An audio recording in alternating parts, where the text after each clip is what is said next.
اللہ رب العالمین والصلاة والسلام علی اشرف المرسلین وعلی آلہ واصحابہ اجمعین اما بعد فاعوذ باللہ من الشیطان الرجیم بسم اللہ الرحمن الرحیم السلام علیکم ورحمۃ اللہ وبرکاتہ۔ ویلکم ٹو نور ہدایت فہم زبان شارٹ کورس لیکچر نمبر 2۔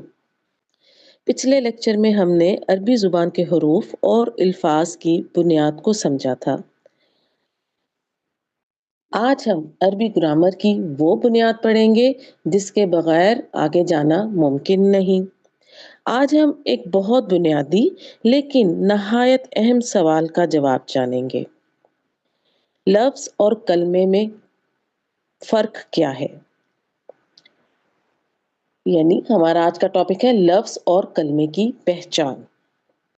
عربی زبان میں لفظ دو طرح کا ہوتا ہے۔ پہلی قسم میں وہ الفاظ آتے ہیں جو معنی رکھتے ہیں، ہم انہیں بامعنی الفاظ کہتے ہیں، اور دوسری قسم میں وہ الفاظ آتے ہیں جو کوئی معنی نہیں رکھتے، ہم انہیں بے معنی کہتے ہیں، یعنی آواز تو ہوتی ہے لیکن مفہوم نہیں۔ بامعنی لفظ کو کلمہ کہتے ہیں۔ اب کلمہ کتنی اقسام کا ہوتا ہے؟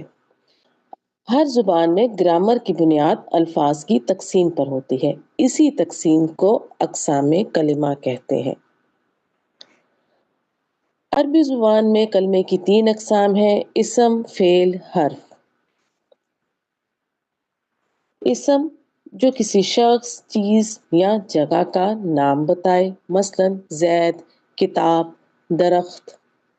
فعل جو کسی کام یا عمل پر دلالت کرے، مثلا لکھا جاتا ہے، آئے گا۔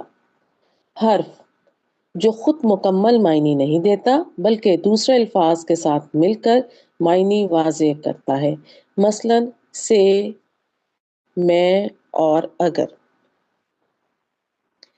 یاد رکھیے، ہر کلمہ لفظ ہوتا ہے لیکن ہر لفظ کلمہ نہیں ہوتا۔ جیسے روٹی ایک کلمہ ہے، ٹھیک ہے؟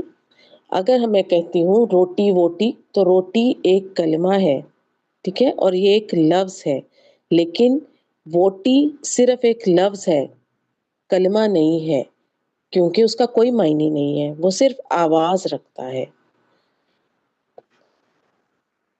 تو لفظ بامعنی بھی ہوتا ہے اور بے معنی بھی۔ اور عربی گرامر میں کلمے کی 3 اقسام ہیں: اسم، فعل، حرف۔ سبحانک اللہم و بحمدک، نشہد ان لا الہ الا انت، نستغفرک و نتوب الیک۔ السلام علیکم ورحمۃ اللہ وبرکاتہ۔